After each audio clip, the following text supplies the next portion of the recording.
श्री राधा कृष्ण पादान सहगण ललिता श्री विशाखान्वितांश्च विष्णु पादान कृष्ण पृष्ठाय भूतले श्रीमते भक्तिवेदांत स्वामी नामिने। नमस्ते सारस्वती देवी गौरवाणी प्रचारिणे निर्विशेषशून्यवादी पश्चात्तरविशिष्टाय। जय श्री कृष्ण चैतन्य प्रभु नित्यानंद श्री अद्वैत गदाधर श्रीवासदि गौरभक्तकमल। हरे कृष्ण कृष्ण कृष्ण हरे हरे हरे राम।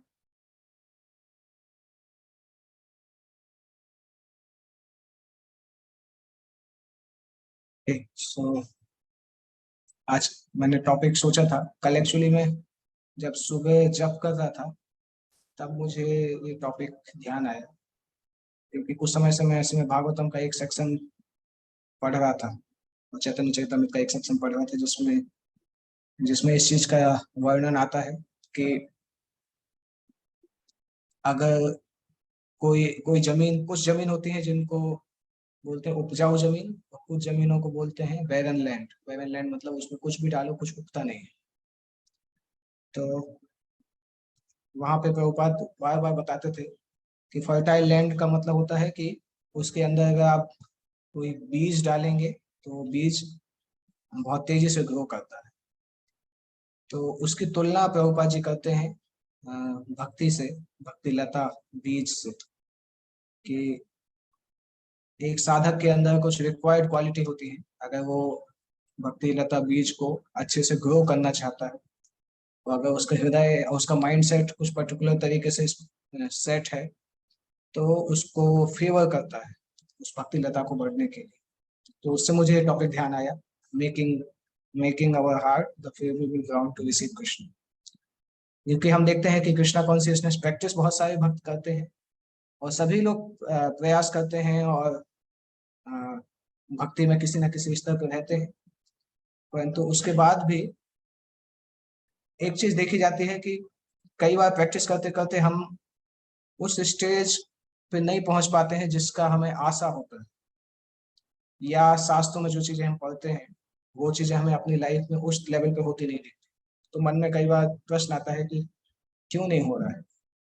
तो वो सेक्शन अगर आप देखेंगे, वहां पे प्रभुपाद जी समझाते हैं कि भक्ति की प्रैक्टिस करने के बाद भी अगर हमें रिक्वायर्ड भक्ति में एडवांसमेंट नहीं दिखाई दे रहा है, तो उसके पीछे कुछ कुछ बेसिक कारण होते हैं, कुछ कुछ हमारे हमारे माइंड सेट का कुछ फॉल्ट होता है, जिसके कारण से हमें वो रिजल्ट उस तरह से नहीं दिखाई देते।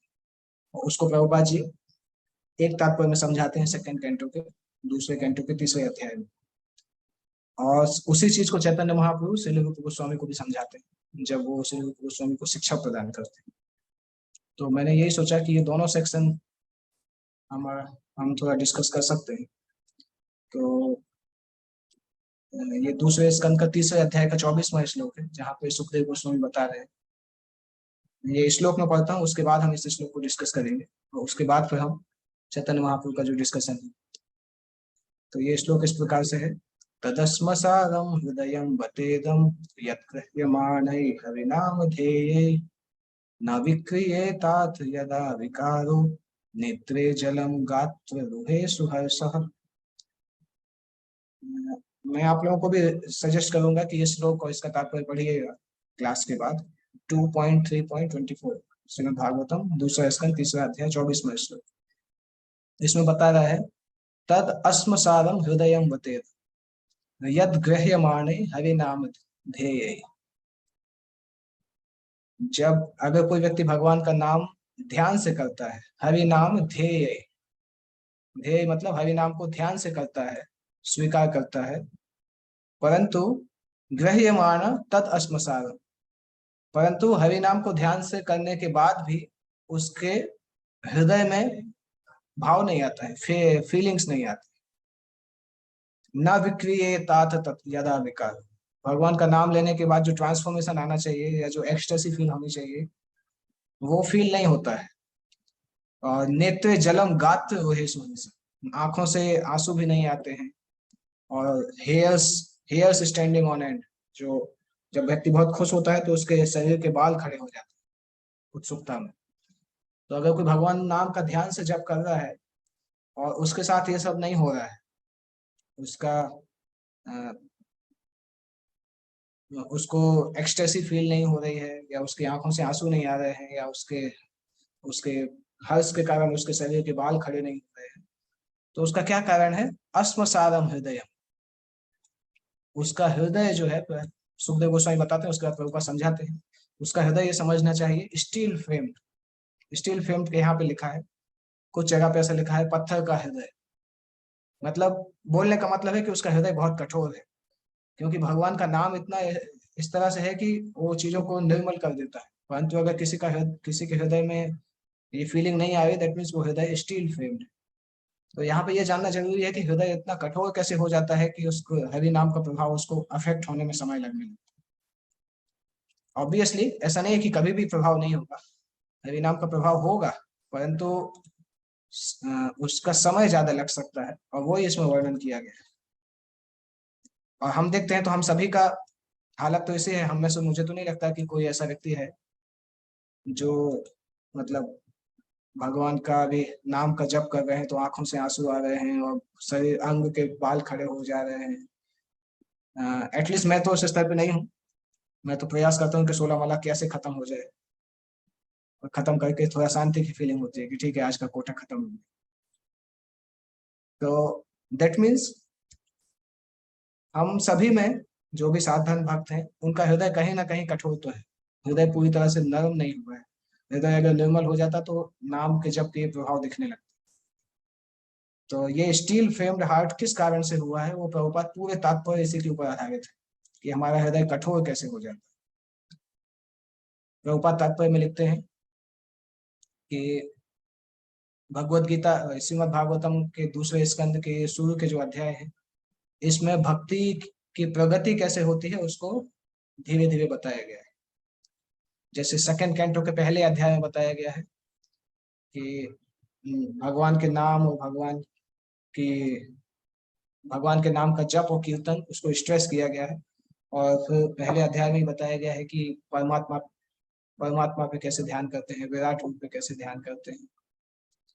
ये सब कुछ सेकंड चैप्टर में बताया गया है। और ये जो तीसरा चैप्टर है इसमें उसको आगे जाके भगवान विष्णु की वर्षिप के बारे में बताया गया है। और ये श्लोक में स्पेशली बताया जा रहा है कि भगवान विष्णु की वर्शिप करेंगे तो हृदय में चेंज होता है, change of heart, heart transformation होता है।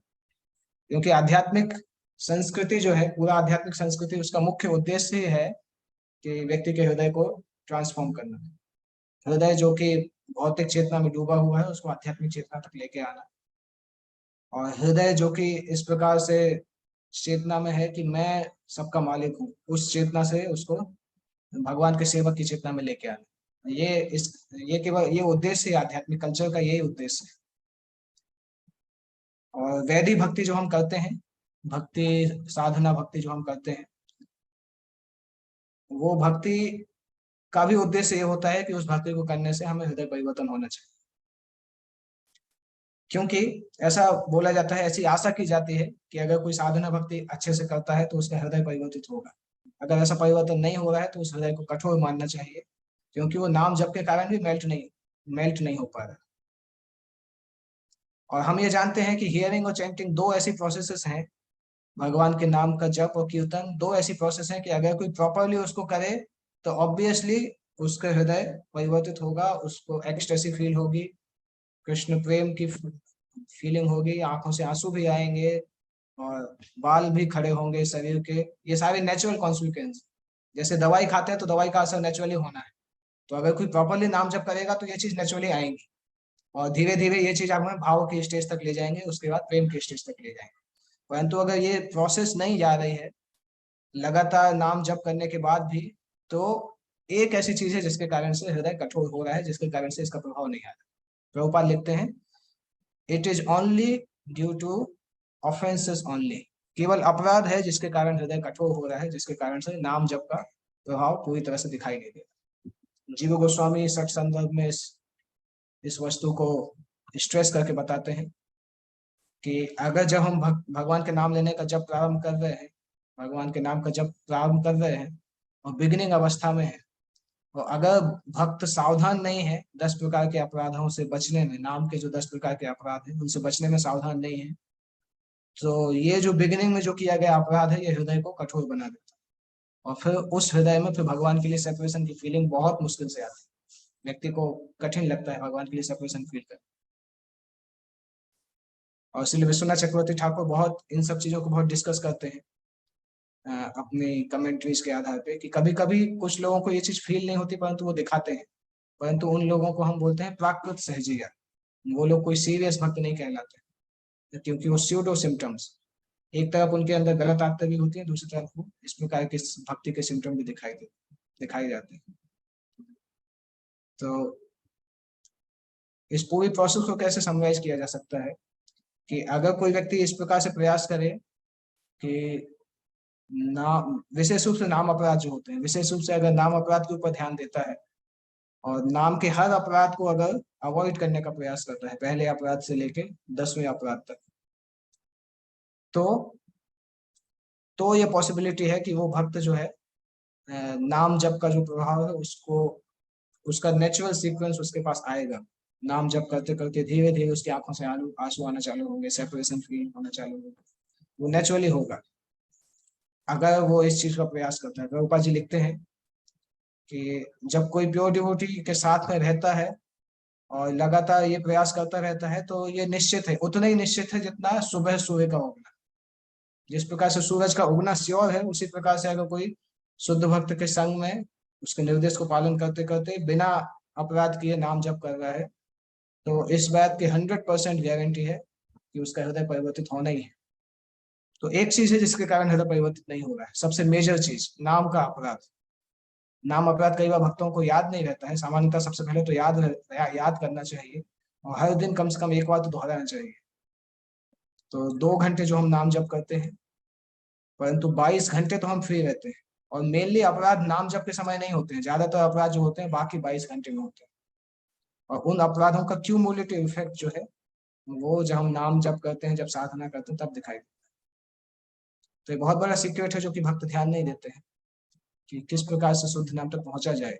और कई बार फिर पूछते हैं कि हम इतने साल से जप करें परंतु इतना असर नहीं दिख रहा, क्योंकि शुद्ध नाम तक नहीं पहुंचेंगे जब तक अपराध को हम खत्म नहीं करेंगे। इसलिए स्क्रूटिनाइजिंग स्टडी जरूरी है अपराधों की, और अपराध से कैसे बचना चाहिए। इसलिए भक्ति विनोद ठाकुर ने एक पुस्तक लिखी है हरिनाम चिंतामणि।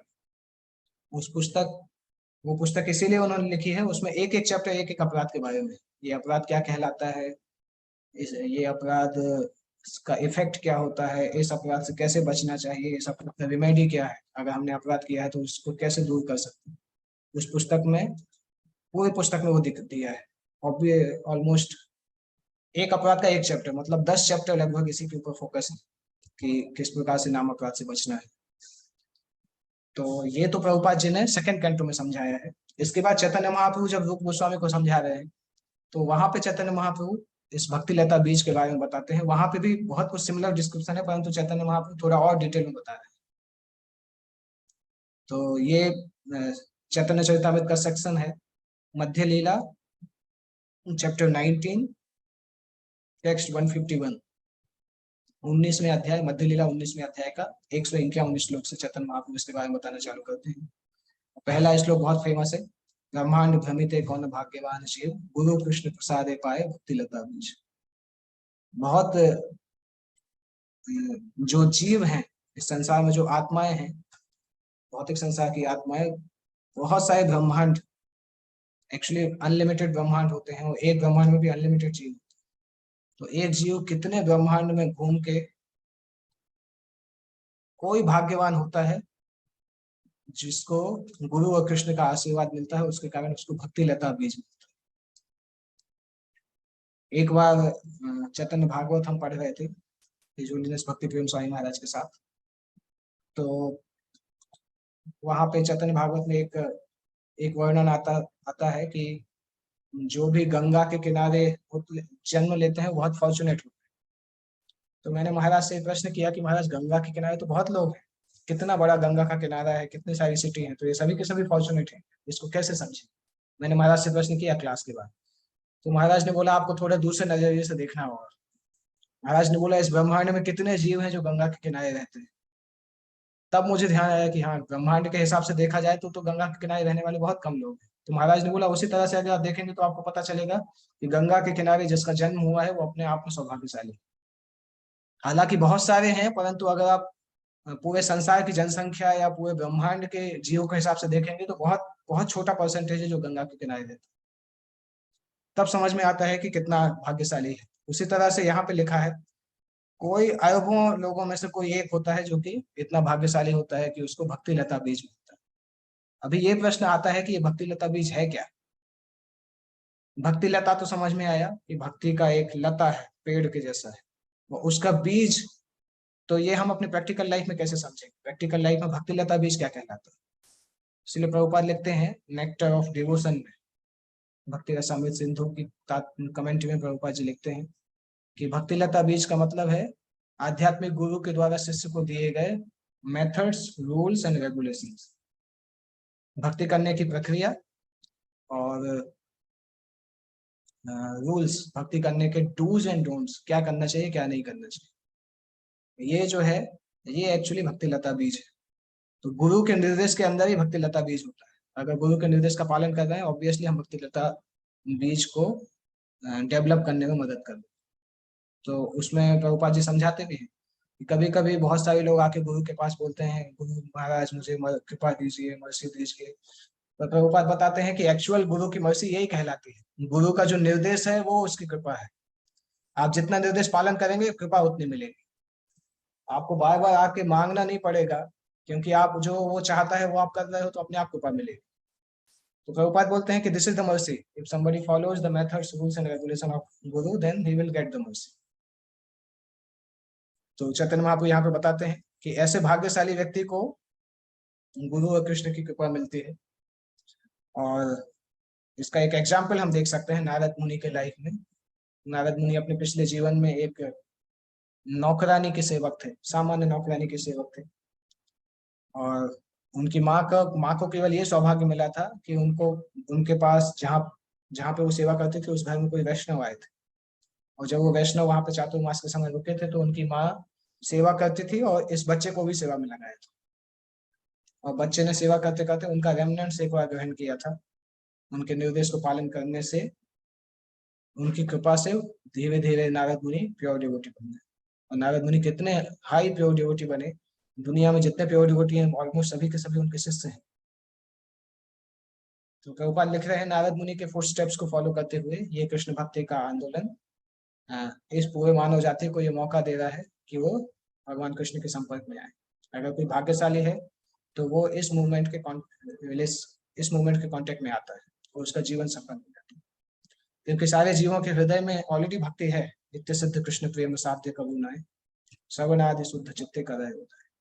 ये कृष्ण प्रेम सभी के उसमें है, सभी के हृदय में है। उसको कहीं से बाहर से खरीद के लाने की आवश्यकता नहीं है, हमेशा हृदय में है। केवल जब हम शुद्ध चित्त होता है श्रवण की क्रियाओं के द्वारा तो अपने आप ये भक्ति उदय हो जाती है। इसके बाद चैतन्य महाप्रभु समझाते हैं, माली होइया करे से बीज आरोपण, श्रवण कीर्तन जले करे सिंचन। तो गुरु और कृष्ण की कृपा से ये बीज मिलता है, भक्ति लता का बीज। और जब कोई भक्त जो है वो एक माली के जैसा, जैसा माली को जब कोई बीज दिया जाता है तो माली उसकी बहुत देखभाल करता है और देखभाल करके उस बीज को अपने हृदय में आरोपित करता है। तो एक भक्त को माली के जैसे उस बीज को अपने हृदय में आरोपित करना है। और उस बीज को क्या चाहिए है, कोई भी पेड़ को बढ़ने के लिए दो चीजों की जरूरत होती है। पहला चीज होता है जल, दूसरा चीज होता है सूर्य का प्रकाश। तो जल यहाँ पे क्या है, श्रवण कीर्तन जो है वो जल, श्रवण कीर्तन जले कदा सिंचन। जब कोई भक्त माली बन के कृष्ण भक्ति के बीज को अपने हृदय में आरोपित करता है और उसको श्रवण कीर्तन के जल से सेचन करता है। और ये श्रवण कीर्तन अपराध के बिना होना चाहिए, या प्रयास होना चाहिए कि अपराध नहीं करेगा। तो श्रवण कीर्तन के जल से वह जब वो सेचन करता है और कृष्णा कॉन्सियसनेस, मतलब कृष्ण कृष्ण जो है वो सूर्य के समान है, तो अपने आप को हमेशा कृष्ण के उन्मुख रखता है, कृष्ण के भक्तों के संग में रखता है। तो उसका जो बीज है वो हृदय से ग्रो करना चालू होता है। उसके हृदय में अगर बीज का आरोपण करके श्रवण कीर्तन किया जाता है और कृष्ण के भक्तों के संग में रहा जाता है तो वो बीज बढ़ना चालू होता है। प्रभुपाद जी क्या लिख रहे हैं यहाँ पे, भक्तों के साथ में रहना या भक्तों से एसोसिएट करने का मतलब है श्रवण कीर्तन पद्धति में भाग लेना। कभी कभी नए भक्त सोचते हैं कि वो श्रवण कीर्तन बिना भगवान की सेवा किए, बिना विग्रह की सेवा किए कर सकते, परंतु श्रवण कीर्तन, केवल श्रवण कीर्तन करना बहुत ऊंचे भक्तों के लिए संभव था, परंतु सामान्य लोगों के लिए भक्ति की सभी क्रियाओं को करना चाहिए। श्रवण कीर्तन, स्मरण, वंदन, अर्चन, सब कुछ करना चाहिए, तब वो भक्त प्रोग्रेसिवली प्रोग्रेस कर पाते। और आगे प्रभुपाद लिखते हैं कि आध्यात्मिक गुरु बहुत ही कृपालु हैं, भक्ति को प्रदान करने के लिए, शिष्य को भक्ति देने के लिए तैयार है, और यही गुरु का सबसे बेस्ट गिफ्ट है जो कि वो शिष्य को देते हैं। और शिष्य का ये बहुत बड़ा बेनिफिट है कि अगर वो सिंसियर है तो इसका पूरा प्रभाव, इसका पूरा फायदा उठा सकता है। इसके बाद आता है, उपजिया बाढ़े लता ब्रह्मांड भेदी जाए, फिर जा ब्रह्म लोक भेदी पर व्योम पाए। अगर इस सीड को, इस भक्ति लता बीज को श्रवण कीर्तन और कृष्ण भक्तों के संग में बढ़ाया जाता है, जल से सेचन किया जाता है, तो धीरे धीरे ये लता बढ़ने लगती है, और लता बढ़ के कहाँ जाती है, ब्रह्मांड भेदी जाए, इस ब्रह्मांड को भेद के दूसरी तरफ चली जाती है, ब्रह्मांड के बाहर चली जाती है। ब्रह्मांड के बाहर जाएगी तो क्या मिलेगा, विरजा नदी, विरजा नदी को भी क्रॉस करती है, फिर ब्रह्म ज्योति को क्रॉस करती है, उसके बाद वैकुंठ लोक में भी प्रवेश करती है। तो सामान्यतः ऐसा समझा जाता है कि कोई भी लता जो है, लता में खुद इतनी शक्ति नहीं होती है कि लता स्टेबल खड़ी रहे। आपने देखा होगा कुछ कुछ ऐसे सब्जियां होती हैं जिसको आपको सपोर्ट देने की जरूरत पड़ती है। अगर अगर कोई स्ट्रांग डाली है, कोई पेड़ की डाली स्ट्रांग है तो उसके ऊपर वो लग जाती है। जैसे कुछ कुछ सब्जी होती थी ना, लौकी, लौकी होती है, और कुछ कुछ ऐसी सब्जियां होती है जो लता में ही उगती है, तो वो सीधे खड़े नहीं होंगे, परंतु अगर उनको कोई लकड़ी ऐसा लगा दिया जाए लंबा, तो लकड़ी के चारों तरफ लिपट के वो खड़ी हो जाती है। तो भक्ति लता उसी तरह से है। सामान्य क्रीपर जो है किसी न किसी बड़े पेड़ का आश्रय लेता है, तो ये भक्ति लता किस पेड़ का आश्रय लेती है, ये भक्ति लता किसी भी भौतिक भौतिक प्लेनेट का आश्रय नहीं लेती। भक्ति लता भौतिक प्लेनेट को पार करके, क्योंकि भक्ति स्वयं भी किसी भौतिक चीज पे आश्रित नहीं है, भक्ति केवल भगवान के लिए होती है। कभी कभी कुछ लोग सोचते हैं, जिनके पास बुद्धि नहीं होती है, वो सोचते हैं कि भक्ति केवल भौतिक वस्तुओं के लिए है। वो सोचते हैं भक्ति हम देश की भी कर सकते हैं, देवताओं की भी कर सकते हैं, परंतु ये वास्तविकता नहीं है। भक्ति विशेष रूप से भगवान के लिए है, और ये भौतिक वस्तु, भौतिक रेंज में नहीं। तो ये भक्ति लता विरजा नदी को पार कर जाती है, अध्यात्म ब्रह्म ज्योति को पार कर जाती है, वैकुंठ तक जाती है, वैकुंठ के आगे गोलोक वृंदावन तक पहुंचती है। जब तक वो गोलोक वृंदावन तक नहीं पहुंचती तब तक भक्ति लता बढ़ती रहती है। तबे जाए तदुपरि गोलोक वृंदावन, कृष्ण चरण कल्प वृक्ष करे आरोहण। गोलोक वृंदावन तक ये भक्ति लता बढ़ती जाती है, और गोलोक वृंदावन जाके जब भगवान कृष्ण के चरण उसको प्राप्त होते हैं, भगवान कृष्ण के चरण कल्प वृक्ष के जैसे, तो उस भगवान कृष्ण के चरण में जाके सेंटर लेती है। और गोलोक वृंदावन आध्यात्मिक संसार का सबसे ऊंचा लोक है। गोलोक वृंदावन जाने के लिए व्यक्ति को भौतिक संसार की कवरिंग्स को पार करना पड़ता है, तो ब्रह्म लोक को पार करना होता है, उसके बाद वैकुंठ लोक को क्रॉस करके गोलोक वृंदावन तक जाते हैं। वैकुंठ प्लैनेट बहुत सारे हैं, तो वैकुंठ प्लैनेट में भगवान नारायण की पूजा होती है, और इन प्लैनेट में ज्यादातर शांत रस और दास्य रस में भक्त होते हैं, और साख्य रस में भी कुछ भक्त होते हैं वैकुंठ में, पर फिर वैकुंठ के ऊपरी हिस्सों में और रस भी पाए जाते हैं, और गोलोक वृंदावन में सबसे ऊंचा रस पाया जाता है। तो जब ये गोलोक वृंदावन पहुंचती है तब भगवान कृष्ण के चरणों का आश्रय लेती है, और फिर वहां पे एक्सपेंड होना चाहिए, तहाँ विस्तारित तो हुई या फले प्रेम फल, यहाँ माली से चिन्हित श्रवणादि जल। जब उसको भगवान कृष्ण के चरणों का आश्रय मिल जाता है, तब फिर ये भक्ति लता बीज फल पैदा करने वाली होती है। तो आप बता सकते हैं क्या कि भक्ति लता जो है, जो इसमें से फल निकलेगा, उस फल का नाम क्या हो? अगर भक्ति एक लता है, तो उस लता का जो फल निकलेगा उसका नाम क्या हो? आप में से कोई बता सकते हैं, भक्ति लता के फल का नाम क्या है?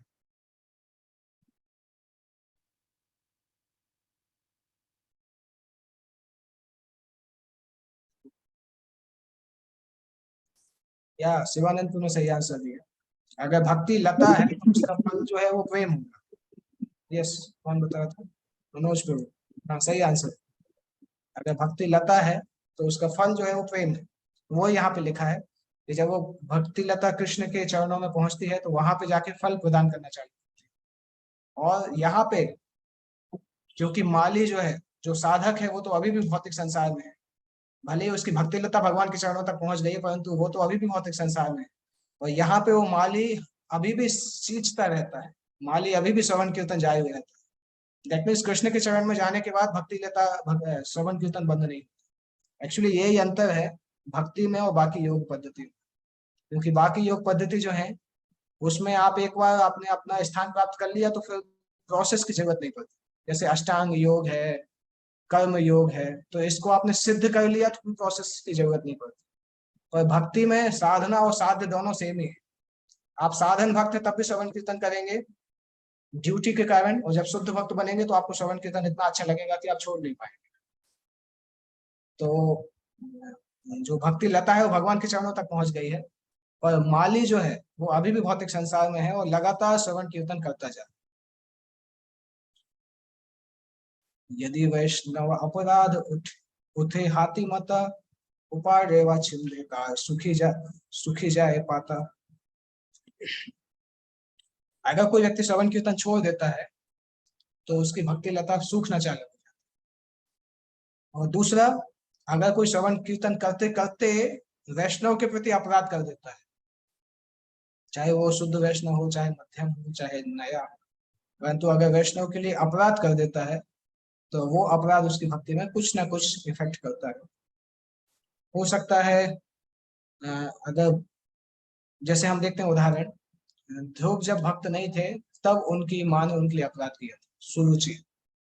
परंतु बाद में ध्रुव शुद्ध भक्त बन गए तो उस अपराध का फल बाद में जाके मिला। सुरुचि के पुत्र की मृत्यु हो गई, उत्तम की मृत्यु हुई, तो सुरुचि ने खुद भी अपना शरीर त्याग कर दिया। वो उन्होंने ध्रुव के लिए अपराध किया था जब ध्रुव 5 साल के छोटे बच्चे थे। वो अपराध निकल के आए। तो वैष्णव अपराध इतना खतरनाक होता है। नए भक्त के लिए अपराध करेंगे तो भी फल मिलेगा, और अगर शुद्ध भक्त के लिए किया तब तो फल बहुत खतरनाक मिलता है। क्योंकि वैष्णव अपराध एक पागल हाथी के जैसा है। जिस प्रकार से पागल हाथी अगर बगीचे में जाता है तो पूरे बगीचे को तहस नहस कर देता है, उसी तरह से वैष्णव अपराध करने से भक्ति लता का क्रीपर जो है बहुत सॉफ्ट है, और ये क्रीपर उखड़ उखड़ जाता है। इस अपराध के काटने से वो क्रीपर उसमें से जमीन में से उखड़ जाता है और सारी की सारी पत्तियां सूख जाती हैं। नरोत्तम दास ठाकुर बताते हैं कि भक्त को हमेशा सावधान रहना चाहिए कि कैसे हम दूसरे भक्तों को, आचार्यों को प्रसन्न कर सकते। अगर कोई व्यक्ति अपने साथ के वैष्णव को प्रसन्न नहीं कर सकता है तो आचार्य भी उससे प्रसन्न नहीं। जैसे कभी कभी राधे श्याम को एग्जाम्पल देते हैं, तो मुझे एक अपने लेक्चर बता रहे थे कि कुछ कुछ भक्त हैं, पता नहीं वो वहीं का बता रहे होंगे, उन्होंने बताया नहीं कि कहाँ के भक्तों का। बोले थे कि कुछ कुछ भक्त हैं, मैं देखता हूँ कि अ, वो भक्त लोगों का भक्तों से संबंध अच्छा नहीं होता है, परंतु वो गुरु से संबंध उनका बहुत अच्छा होता है। गुरु की सारी बात मानेंगे परंतु मंदिर के भक्तों की बात नहीं मानेंगे। तो राधे श्याम को बताते हैं कि इवेंचुअली मंदिर के जो लीडरशिप होगी वो गुरु को बताएगी कि आपके शिष्य में ये समस्या है, तो गुरु भी नाखुश हो जाएगा। क्योंकि भगवान विष्णु, आध्यात्मिक गुरु और वैष्णव तीनों एक ही कैटेगरी में आते हैं, हरि गुरु वैष्णव। हम ये नहीं सोच सकते कि हम हरि को प्रसन्न कर लेंगे, गुरु को प्रसन्न कर लेंगे, वैष्णव को प्रसन्न करने की जरूरत नहीं, या वैष्णव को प्रसन्न कर लेंगे, गुरु को प्रसन्न करने की जरूरत नहीं, या वैष्णव को पसंद कर लेंगे, भगवान को पसंद करने की जरूरत। तीनों एक ही साथ आते हैं, जिनके साथ हम डे टू डे रह रहे हैं, और जो हमारे आध्यात्मिक गुरु हैं वो भगवान कृष्ण है। तीनों को ही प्रसन्न करना होगा तब भक्ति चलेगी। अगर तीनों को नहीं करेंगे तो हमें हो सकता है लगे कि भक्ति चल रही है, परंतु वो कुछ और ही चल रहा है भक्ति के नाम पे। इसलिए नरोत्तम दास ठाकुर लिखते हैं कि हमें इन सभी को वैष्णव के संग में रह के उनको प्रसन्न करना, गुरु को प्रसन्न करना, भगवान को प्रसन्न। अगर कोई व्यक्ति ऐसा सोचता है, आगे लिख रहे हैं यहाँ पे, अगर कोई ऐसा सोचता है कि वो व्यक्ति बहुत मैच्योर है और भक्तों के संग से दूर रह के भी भक्ति में प्रोग्रेस कर सकता है, तो वो व्यक्ति को केवल पागल बोला जाए। अगर कोई ऐसा सोचता है कि मैं अकेले रह के भी भक्ति में आगे निकल जाऊंगा, वैष्णव के संग की आवश्यकता नहीं है, तो ये केवल उसका मन का भ्रम है। उसका भक्ति में कब पतन होगा पता ही नहीं चलेगा। भक्ति में पतन होना श्योर है उसका। अगर वो इस प्रकार से सोचता है कि अकेले रह के मैं भक्ति कर लूंगा, तो भक्ति में आगे नहीं बढ़ेगा, उसकी पोजीशन बहुत डेंजरस है। और वैष्णव अपराध किसी के लिए भी हो सकता है, किसी भी वैष्णव के लिए होता है। स्पेशली अगर दीक्षा गुरु के लिए इस प्रकार से अपराध हो, दीक्षा गुरु या शिक्षा गुरु के लिए, तो भक्ति लता को बहुत अफेक्ट करता है। गुरु अवज्ञा करने से भक्ति लता को बहुत अफेक्ट करता है। उसके बाद नेक्स्ट आता है, ताते माली जत्न करी करे आवरण अपराध हस्ती जाय छे ना होय उद्गम। इसलिए माली, माली मतलब जो भक्त साधना कर रहा है, उसको बहुत सावधान रहना चाहिए, बहुत प्रयास करना चाहिए कि भक्ति लता को संभाल के रखे, चारों तरफ से फेंस लगाना चाहिए। आपने देखा है कब कि जो किसान होते हैं वो भी कुछ कुछ कोमल जो फसलें होती हैं उसको फेंसिंग करते हैं। इवन गवर्नमेंट जब वृक्ष लगाती है तो उसको फेंसिंग करती है, जिससे कोई आके खा नहीं जाए या कोई उखाड़ नहीं। तो जब साधना भक्त जो है, वो साधना कर रहा है, उसको अगर भक्ति लता को बचाना है, तो उसके चारों तरफ फेंस लगाना होगा, जिससे अपराध रूप का ये जो हाथी है ये अंदर नहीं आता। और जब भक्ति लता बढ़ रही है तब भक्त को इसको प्रोटेक्ट करना चाहिए, चारों तरफ से फेंस लगा के। क्या मतलब है, जो नए भक्त हैं उनको एडवांस भक्तों के एसोसिएशन में रहना चाहिए, एडवांस भक्तों के संग में अपने आप को प्रोटेक्ट रखना चाहिए। इस कारण अगर वो नया भक्त एडवांस भक्तों के साथ में रहेगा तो उसको मौका नहीं मिलेगा अपराध करने का, और वो अपराध की सीरियसनेस को समझेगा। इसलिए चैतन्य महाप्रभु बताते हैं, असत संग त्याग ए वैष्णवाचार। अगर कोई व्यक्ति दुराचारी है तो वो असत संग करेगा, और अगर कोई असत संग को छोड़ देगा तो उसको वैष्णव बोलेगा।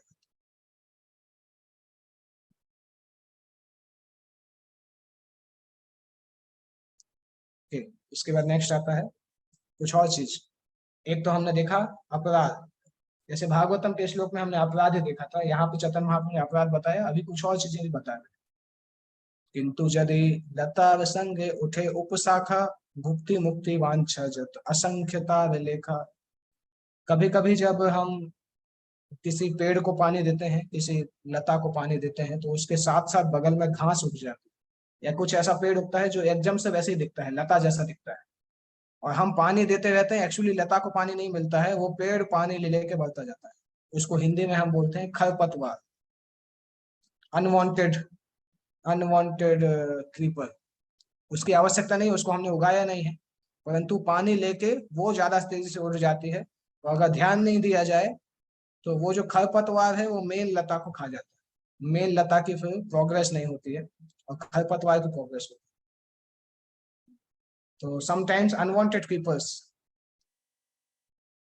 Over shadow the development of devotional service. तो ये खरपतवार क्या है, भुक्ति मुक्ति वांछा।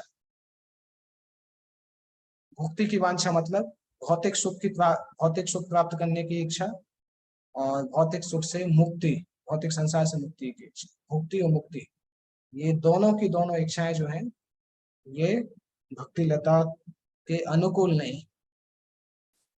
देखने में लगता है भक्ति लता के साथ साथ, पता नहीं चलता है, परंतु अगर हम सावधान नहीं है तो हम भक्ति के बीच में भी अपना सेंस ग्रेटिफिकेशन कर सकते हैं। फॉर एग्जाम्पल, कोई पूछ सकता है भक्ति के बीच में सेंस ग्रेटिफिकेशन कैसे हो। एक एग्जाम्पल दे सकते हैं, जब भक्ति करते हैं तो भक्ति करने के साथ साथ हमें, चूंकि हम भक्ति का आश्रय लेते हैं, तो कभी कभी भक्त लोग हमारी प्रशंसा भी करते हैं, कभी कभी फेम भी मिलता है, प्रसिद्ध हो जाता है कोई भक्त उसको बहुत पसंद करते हैं। कुछ भक्त होके आप आके आपसे बोल भी सकते हैं कि अरे प्रभु जी आप तो इतने एडवांस भक्त हैं, आप तो शुद्ध भक्त बन गए हैं। तो इसके कारण से हमारे मन ही मन हम सेंस ग्रेटिफिकेशन में लग जाते हैं कि देखो इतने सारे भक्त बोल रहे हैं कि मैं कितना एडवांस, दैट मीन्स मैं एडवांस बन गया। और जब ये सोचना चालू करते हैं, ये सेंस ग्रेटिफिकेशन का है, क्योंकि हम घमंड में आ जाते हैं, लगने लगता है कि शायद मैं कुछ कुछ तो बड़ा भक्त हूँ, नहीं तो इतने सारे लोग कैसे बोलते। और जब वो ये चालू हो जाता है तब समझना चाहिए कि भक्ति लता का विघटन चालू हो चुका है। दैट मीन्स भौतिक भोग की इच्छा चालू हो चुकी, या मुक्ति की इच्छा चालू हो चुकी, उसके कारण भक्ति लता धीरे धीरे सूखने लगी। स्पेशली अगले श्लोक में बताया जा रहा है, निषिद्धाचार कुटिनाटी जीव हिंसन लाभ पूजा प्रतिष्ठा आदि जत उपशाखा आदि का। ये उपशाखा क्या क्या है? एक तो है निषिद्धाचार। निषिद्धाचार मतलब भक्तों का जो व्यवहार होना चाहिए, उस व्यवहार के अलावा कुछ और व्यवहार, जैसे 4 नियम पालन करना भक्तों का व्यवहार। तो भक्त होके भी अगर कोई 4 नियम पालन नहीं कर रहा है तो उसको निषिद्धाचार बोलते हैं। दूसरा है कुटिनाटी। कुटिनाटी का मतलब होता है डिप्लोमेसी। तीसरा है जीव हिंसन। जीव हिंसन मतलब आ, आत्मा। जीव हिंसन का यहाँ पे प्रभुपाद जी लिख रहे हैं अननेसेसरीली किलिंग द एनिमल्स और द सोल। दैट मीन्स किसी जीव को कृष्ण भक्ति के बारे में नहीं बताना, या फिर उसको ऐसे कार्यों में लगाना जो कि भक्ति के अनुकूल नहीं। ये 3 उपशाखा है। उसके अलावा और उपशाखा है लाभ, पूजा और प्रतिष्ठा। लाभ मतलब होता है भौतिक संसार में प्रॉफिट की इच्छा।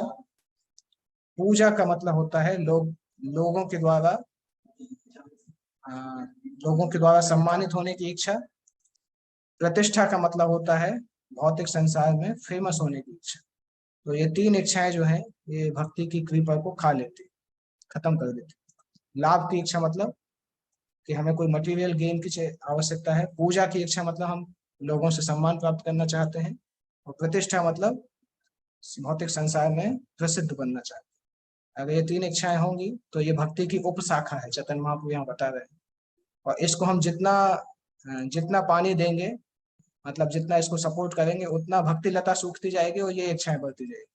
और एक समय ऐसा होगा कि भक्ति लता बचेगी नहीं, केवल यही चीजें बचेगी। और फिर इवेंचुअली फिर वो व्यक्ति का पतन हो जाएगा, क्योंकि एक्चुअल में ये उपशाखा है, इससे कोई कृष्ण प्रेम मिलने वाला नहीं। ये केवल देखने में भक्ति जैसा लग रहा है, परंतु एक्चुअल में भक्ति के रस को प्रदान नहीं कर सकता। तो कुछ समय तक व्यक्ति रहेगा, उसके बाद उसका पतन हो जाएगा। वो यहाँ पे उपशाखा के जैसा दिया है। तो चैतन्य महाप्रभु ने 2 चीजें बताई भक्ति लता को सुखाने वाली। एक तो बताई अपराध, और दूसरा बताया ये उपशाखा। इसके बाद आगे देखते हैं क्या बताएंगे। सेक जल पाइया उपशाखा, उपशाखा बाढ़ी जाए, स्तब्ध हो या मूल शाखा बाढ़ते ना पाए। उपशाखा का एक और लक्षण होता है कि उपशाखा जल को बहुत जल्दी स्वीकार करती है, और जो मूल शाखा है, मूल लता है, उसके जल को भी ले लेती है। तो उपशाखा की वृद्धि तेज होती है। व्यक्ति को यहाँ लेख चैतन्य महाप्रभु बता रहे हैं कि व्यक्ति समझ नहीं पाएगा कि कौन सी भक्ति लता है और कौन सी ये उपशाखा है। और वो गलती से पानी जो है, श्रवण कीर्तन का जल जो है, वो उपशाखा को देता रहेगा। तो उपशाखा उस पानी को ग्रहण करेगी और भक्ति भक्ति लता ग्रहण नहीं करेगी, और भक्ति लता सूखती जाएगी। और प्रभुपाद जी लिख रहे हैं उसको, अगर कोई हरे कृष्ण मंत्र करता है अपराध के साथ साथ, तो ये उपशाखाएं बढ़ती रहेगी। पूजा, लाभ, प्रतिष्ठा की इच्छा और कुटिनाटी, निषिद्धाचार, ये बढ़ता रहेगा अगर कोई नाम अपराध को रोकने के लिए प्रयास नहीं करता है। और इवेंचुअली ऐसा होगा कि उसकी उपशाखा इतनी बढ़ जाएंगी कि नाम अपराध, नाम भी करना उसके लिए मुश्किल हो जाएगा।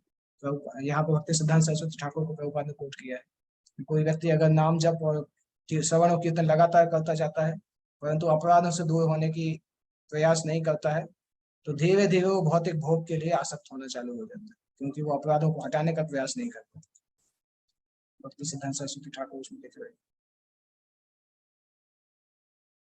प्रथमे उपशाखा कराए छेदन, तबे मूल शाखा बाढ़ी जाए वृंदावन।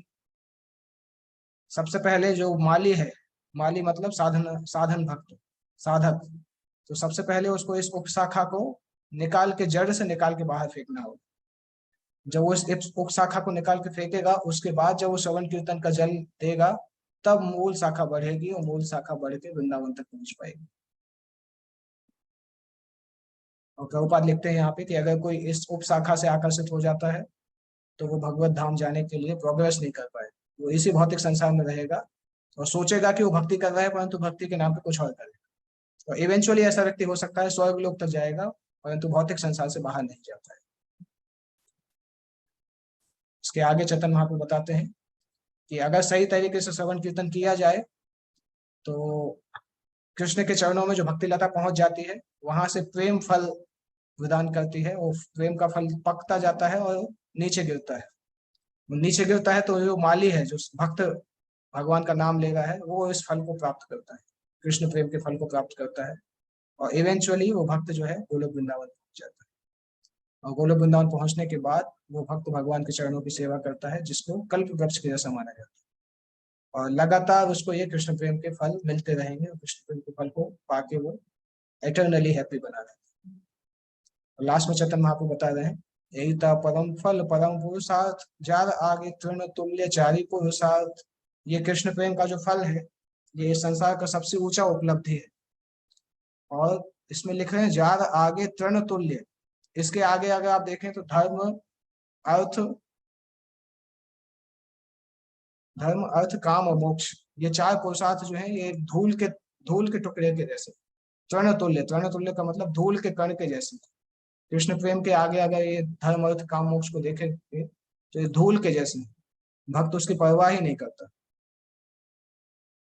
आगे चेतन महाप्रभु उसको एक्सप्लेन करते हैं कि जब तक किसी व्यक्ति के पास शुद्ध प्रेम नहीं है, तभी तक वो धर्म अर्थ काम मोक्ष के प्रति आकर्षित रह सकता है। जिस दिन शुद्ध कृष्ण प्रेम का उदय हो गया, तब उस दिन वो सारी चीजों को छोड़ के केवल कृष्ण भक्ति में लग जाते हैं, और केवल शुद्ध भक्ति करने से ही प्रेम उत्पन्न होगा। इसलिए शुद्ध भक्ति के लक्षण, हे रूप गोस्वामी, शुद्ध भक्ति के लक्षण को अभी मुझसे सुनो। और इसके बाद चेतन महाप्रभु फेमस श्लोक बताते हैं, अन्याभिलाषिता ज्ञान कर्मादीनां। वो श्लोक यहाँ पे भक्ति रसामृत सिंधु में बाद में आया, चैतन्य चरितामृत में पहले वो श्लोक आया, अन्याभिलाषिता, और ये उसका कॉन्टेक्स्ट है। चैतन्य महाप्रभु बता रहे हैं कि किस प्रकार की भक्ति करना चाहिए जिससे कि भगवान को समझ। तो ये सेक्शन आगे चलता रहता है, ये सेक्शन तो बहुत लंबा है, तो हमारा टॉपिक ऑफ डिस्कशन यही करता। किसी को कोई प्रश्न पूछना है तो पूछ सकते हैं।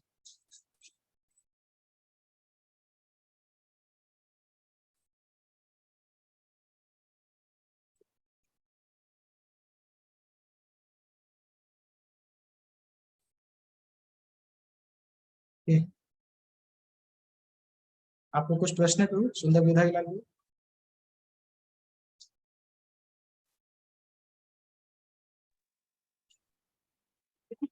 प्रश्न तो मतलब मुझे ये था कि जो हमारे अपराध होते हैं नाम जप में, तो कई बार तो हमें भी नहीं पता होता है कि हम अ, अपराध कर रहे हैं, क्योंकि जो 10 नाम अपराध है उसमें एक एक अपराध जो है वो बहुत उनके डीप मीनिंग भी होते हैं, जो पता नहीं करते हैं और अपराध होते रहते हैं। दूसरा चीज, कभी कभी तो ऐसा लगता है कि चलो हम अपराध ही इतने कर रहे हैं तो नाम जप तो अच्छा होगा ही नहीं। तो तो जो वो भक्ति लता है वो तो कभी वहां तक पहुंचेगी नहीं जहाँ तक आप बता रहे हैं। हम ज्यादा से ज्यादा घूम फिर के यहीं रहने वाले हैं। नहीं, उसके लिए क्या है, अपराध के बारे में हमें और डिटेल में जानना पड़ेगा। इसलिए तो मैंने बताया, वो हरिनाम चिंतामणि जो ग्रंथ है ना, उसमें एक एक चैप्टर एक एक अपराध के बारे में बताता है। भक्ति विनोद ठाकुर ने बहुत डिटेल में बताया। तो ऐसे ग्रंथों को हमें पढ़ना होगा, समझना होगा कि अपराध कहलाता क्या है, क्योंकि जब तक हमें बीमारी नहीं पता होगी तो बीमारी से दूर कैसे जाएंगे। तो बीमारी तो पता होना जरूरी है, तभी तो पता चलेगा कि कौन सी दवाई खाना है। तो हरिनाम चिंतामणि बहुत अच्छा ग्रंथ है, उसको पढ़ना चाहिए। एक्चुअली उसका सेमिनार करना चाहिए। अगर मुझे कभी समय मिलेगा तो मैं उसका चैप्टर वाइज सेमिनार करूंगा, क्योंकि वो भक्तों के लिए बहुत आवश्यक है। स्पेशली साधना भक्तों के लिए हरिनाम चिंतामणि का अध्ययन बहुत आवश्यक। ओके, ठीक है, तो यहाँ पे एंड करते हैं। आप सभी को जन्माष्टमी की शुभकामनाएं। कल कल मिलते हैं मंदिर में।